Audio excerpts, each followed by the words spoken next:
जय हिंद दोस्तों। Mission SSC GD 2021 के लिए आप सभी लोगों का स्वागत है। तो एसएससी जीडी का एग्ज़ाम प्रीवियस ईयर का एक सेट आपके लिए लेके आए हैं 9/3/2019 को, जो एग्ज़ाम हुआ था आपका सेकंड शिफ्ट में।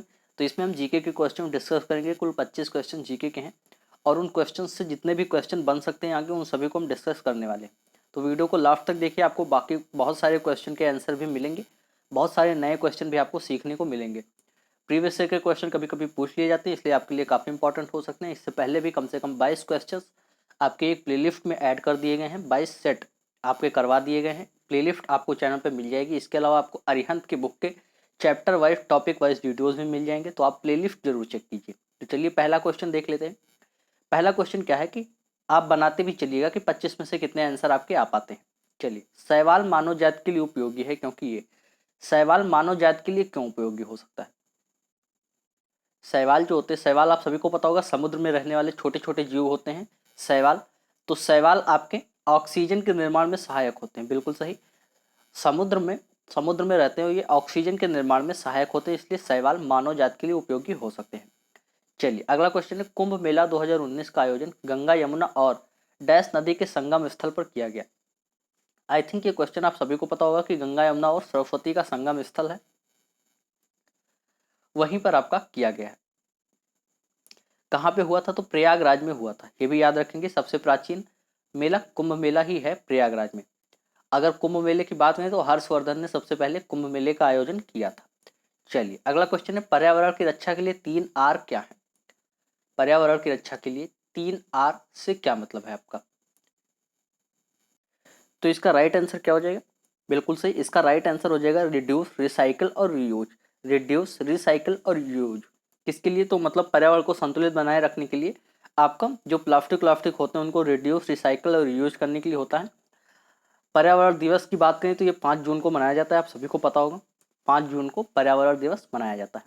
चलिए, स्वतंत्रता के अधिकार की गारंटी किस अनुच्छेद में दी गई है?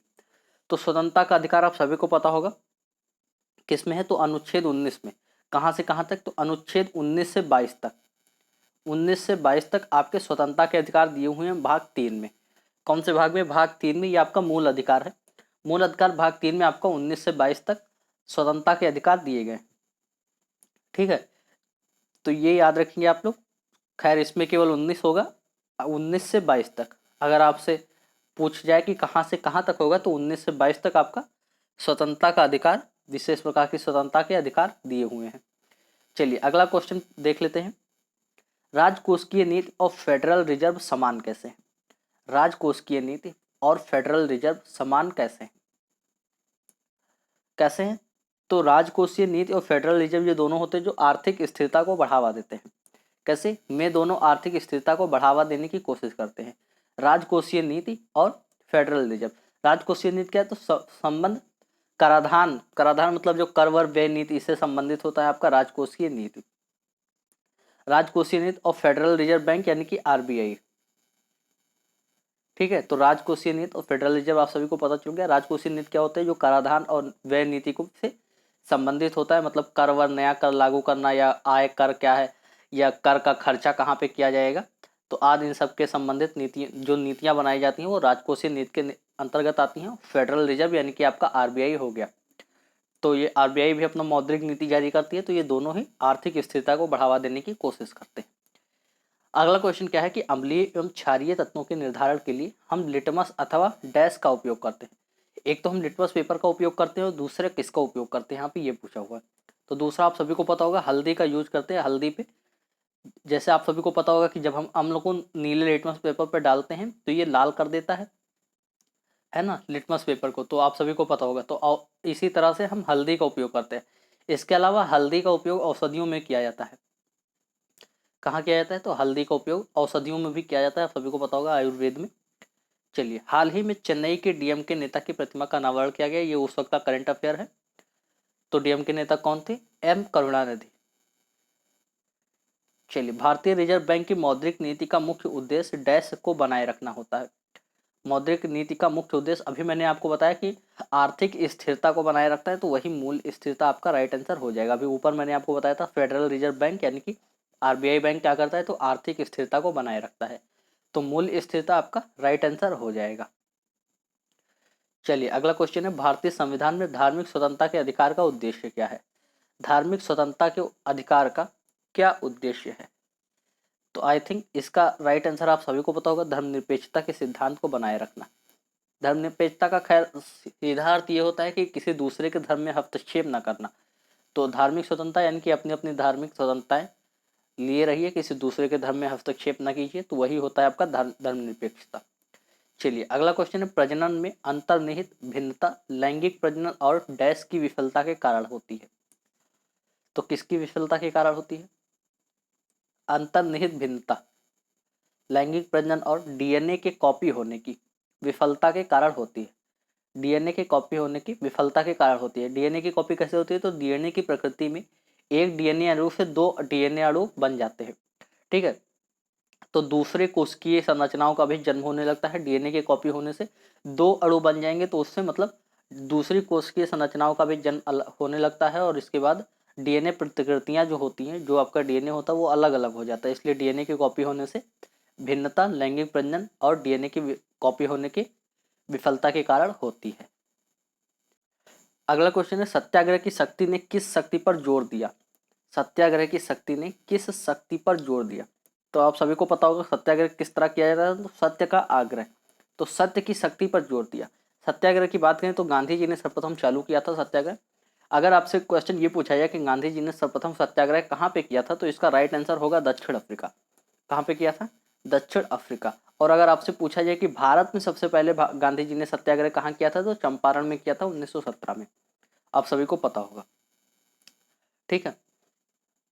सत्याग्रह का उपयोग गांधी जी करते थे। चलिए, Olympic council of Asia OCA ने किस जापानी महिला तैराक को 2018 जकार्ता और पालेमबाग एशियाई खेलों में सर्वाधिक मूल्यवान खिलाड़ी के रूप में चुना ही? उस वक्त का करंट अफेयर था। इसका राइट आंसर रिकाको आइकी था। अभी का आपको करंट अफेयर देख के जाना है। करंट अफेयर के बारे में कोई कुछ कह नहीं सकता है। अभी एमटीएस का पेपर हुआ था, तो कई लोगों ने मुझे बताया कि 2019 के दिसंबर का करंट अफेयर पूछ लिया गया था, यानी कि अभी 2020 चल रहा है। कुछ शिफ्टों में तो नया करंट अफेयर ही पूछा गया था, जबकि एक शिफ्ट के कई लोगों ने मुझे बताया कि 2019 के दिसंबर का करंट अफेयर पूछ लिया गया था। तो यहाँ पे एसएससी का ऐसा क्वेश्चन बनाता है करंट अफेयर को लेकर, इस बारे में कुछ कहा नहीं जा सकता। तो कुछ भी हो सकता है करंट अफेयर का। खैर, अभी आपको आपके 6 महीने का तैयार करके जाना है अच्छे से। 6 माह का करंट अफेयर ज़्यादातर शिफ्टों में पूछा गया है। अगर आपका किस्मत खराब है तो आपके शिफ्ट में कैसे भी क्वेश्चन आ सकते हैं, वरना ज़्यादातर क्वेश्चन आपके 6 माह के करंट अफेयर से आएंगे। चलिए, हाल में घोषित बैंक विलय में विजया बैंक, देना बैंक और कौन से बैंक शामिल हैं?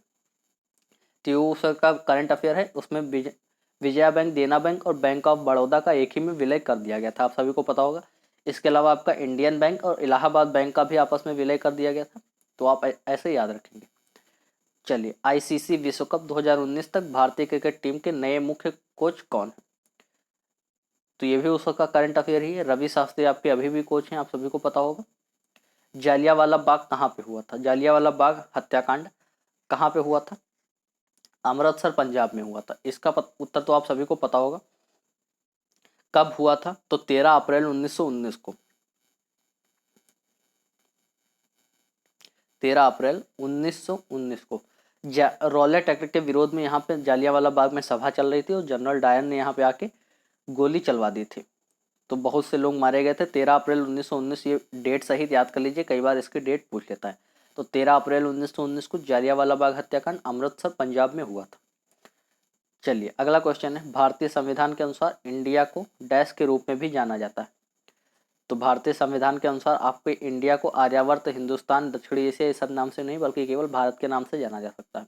कॉन्स्टिट्यूशन में आपका सीधा सीधा लिखा हुआ कि इंडिया अर्थात भारत, आपके अनुच्छेद 1 में ही लिखा हुआ है। इंडिया, इंडिया का अर्थ भारत आपके अनुच्छेद 1 में ही कहा गया है। सबसे पहले अनुच्छेद 1 में कहा गया कि इंडिया मतलब कि भारत। चलिए, अगला क्वेश्चन है, परिवहन का सबसे सस्ता साधन क्या है? परिवहन का सबसे सस्ता साधन क्या है? तो इस पे कई बार कंफ्यूजन हो जाती है। वैसे एसएससी ने जो इसको सही आंसर माना है वो जलमार्ग को माना है। तो पर्यावरण का सबसे सस्ता साधन परिवहन का सबसे सस्ता साधन आपका जल मार्ग है, ऐसा माना जाता है। सबसे सस्ता साधन जल मार्ग है। चलिए, स्थलीय पारिस्थितिकी में हरे पेड़ पौधे सूर्य के प्रकाश की ऊर्जा का लगभग कितना प्रतिशत ग्रहण करते हैं? तो हाँ, ये क्वेश्चन काफी ज्यादा इंपॉर्टेंट है, क्योंकि ये एक स्टेट लेवल के पुलिस के एग्ज़ाम में भी, या शायद बीपीएससी में ये क्वेश्चन पूछा गया था, मुझे ठीक तो याद नहीं, लेकिन पूछा जरूर गया है ये क्वेश्चन। तो ये क्वेश्चन आपका 1% इसका राइट आंसर माना गया है इसमें। स्थलीय परिस्थिति में हरे पौधे सूर्य के प्रकाश की ऊर्जा का लगभग 1% ग्रहण करते हैं। ठीक है, तो लगभग 1% माना गया है। वैसे वहाँ पे जो क्वेश्चन अलग अलग लोग अलग अलग मान लेते हैं, पर एसएससी ने इसको 1% माना है, तो याद रखेंगे इसको। चलिए अगला क्वेश्चन देख लेते हैं। 2017 के लिए अंग्रेजी के साहित्य अकादमी पुरस्कार विजेता कौन थे? इसका राइट आंसर डी हो जाएगा, ममांगदेई। ये आपको याद नहीं करना है। अब देखिए यहाँ पे 2017 के लिए अंग्रेजी साहित्य पुरस्कार विजेता पूछ लिया गया था, और ये पेपर कब हुआ था? तो 2019 में हुआ था। 2 साल पीछे का भी एक करंट अफेयर यहाँ पे पूछ लिया गया। तो ऐसे कई बार उलट पुलट क्वेश्चन पूछ लेते हैं। जीएस में कोई निश्चित इनका नहीं रहता है कि क्या पूछेंगे। जीएस का कोई सही से सिलेबस चैप्टर वाइज तो बताया नहीं गया, तो ये लोग कुछ भी पूछ सकते हैं। और जीएस का लेवल सारा एसएससी का एक ही जैसा होता है, यानी कि हाई लेवल का ही होता है। जीएस आप कभी ये मत सोचिएगा कि लो लेवल का आएगा, हाई लेवल का सब में रहता है, चाहे वो एमटीएस का एग्जाम हो चाहे जीडी का एग्जाम हो। निर्जन वन प्रांतों में उगने वाले बिच्छू बूटी के पौधे अपनी सुरक्षा के लिए किसका उपयोग करते हैं? तो निर्जन प्रांतों में एक बिच्छू बूटी पौधे उगते हैं, जंगली पौधा है ये। तो ये किसका उपयोग करते हैं? तो इनके मतलब जो शरीर में होते हैं, जो मतलब तना जो होता है, तो उसमें एक रोए होते हैं, रोए। तो रोए अगर छू लेंगे तो वो झंझनाहट के साथ त्वचा में हल्की जलन होने लगती है। जलन होने लगती है मतलब, तो ये उसी का उपयोग करते हैं। रोए होते हैं इनके तने पे, मतलब इन पौधों के तने पे, तो उनको अगर कोई छू ले तो वो जलने लगता है वहाँ पे, इसलिए ये लोग बस इसी का उपयोग करते हैं। चलिए, ओट ओट थुल्लव थुल्लल ओट थुल्लल नृत्य शैली किस राजा से संबंधित है? स्टैटिक जीके का इतने कठिन कठिन क्वेश्चन भी पूछ लिए जाते हैं। ओट थुल्लल नृत्य शैली किस राज्य से संबंधित है? तो आप सभी को पता होगा कि जैसे आप नाम से ही अंदाजा लगा सकते हैं कि ये केरल या तमिलनाडु का हो सकता है। कई बार अब जैसे यहाँ पे दोनों दे दिया गया है, तो आपको मतलब दिक्कत हो सकती है कि केरल लगाए कि तमिलनाडु, अन्यथा अगर केरल और तमिलनाडु में से एक दिया रहता है तो आप केरल को लगा सकते थे। खैर ये केरल का है, ये बात ध्यान रखेंगे। ऑप्शन डी आपका राइट आंसर सही हो जाएगा। ओट थुल्लल केरल का राइट आंसर है। चलिए अगला क्वेश्चन है, डैश को ब्रिटिश शासन से पहले भूमि की माप की एक इकाई के रूप में जाना जाता था? बंगाल में भूमि का आकार विविध था। अंग्रेजों ने इसे एकड़ के लगभग 1/3 के रूप में मानकीकृत किया। तो किसको जाना जाता था? तो बीघा को। बीघा को ब्रिटिश शासन से पहले भूमि की माप की इकाई के रूप में जाना जाता था। बंगाल में भूमि का आकार विविध था। अंग्रेजों ने इसे एकड़ के लगभग 1/3 के रूप में मानकीकृत किया, यानी कि 3 बीघे मिलके आपका 1 एकड़ हो जाता है। बीघा आपको उत्तर प्रदेश बिहार वालों को हो सकता है शायद पता हो, उत्तर प्रदेश में तो बीघा ही चलता है। कितने बीघे जमीन है? बीघा और बिस्वा। तो बीघा आपका ब्रिटिश शासन में 3 बीघे का 1 एकड़ होता है। चलिए अगला क्वेश्चन है, लोकप्रिय गायक केदारनाथ भट्टाचार्य किस नाम से अधिक विख्यात है? ऐसा ऐसे क्वेश्चन, अब ये क्वेश्चन मेरे हिसाब से तो काफ़ी कठिन है, अगर आप लोगों ने कितना भी पढ़ा हो, पर ये क्वेश्चन आपके ऊपर से निकल ही जाएगा। तो लोकप्रिय गायक केदारनाथ भट्टाचार्य किस नाम से अधिक विख्यात है? तो ये कुमार सानू, कुमार सानू के नाम से, जो कुमार सानू अभी हैं उनका नाम है केदारनाथ भट्टाचार्य। चलिए अगला क्वेश्चन है, हम विद्युत चालक में विद्युत धारा की तुलना डैश से कर सकते हैं? किससे कर सकते हैं? विद्युत चालक में विद्युत धारा की तुलना हम नदी में जल धाराओं से कर सकते हैं। जिस प्रकार नदी में जल धाराएं बहती हैं, उसी प्रकार विद्युत चालक में विद्युत बहता है। अगला और लास्ट क्वेश्चन, हाल ही में आई पुस्तक एवं film the accidental prime minister के मुख्य किरदार कौन है? तो इसका आप सभी को पता होगा कि द एक्सीडेंटल के मुख्य किरदार आपके मनमोहन सिंह हैं, और मनमोहन सिंह के भूमिका में आपके अनुपम खेर ने भूमिका निभाई थी। तो इस तरह से आपके टोटल 25 क्वेश्चन यहाँ पे कवर हो गए, और उस क्वेश्चन से जितने भी इंपॉर्टेंट क्वेश्चन बन सकते थे सभी कवर कर दिए। चलिए मिलते हैं अगले वीडियो में, तब तक के लिए जय हिंद जय भारत।